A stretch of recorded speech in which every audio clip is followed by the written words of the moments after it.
তুমি কি জানো উম্মত, আমি 23টা বছর টানা তোর জন্য কেঁদেছিলাম উম্মত। আমি এমন কাঁদা কাঁদছি রে উম্মত তোদের জন্য।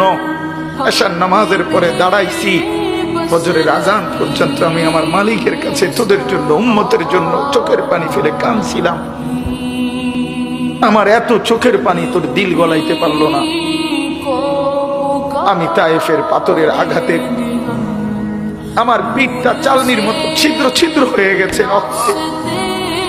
আমি বুকে পেটে 2টা পাথর বাঁধছি ক্ষুধার কষ্টে।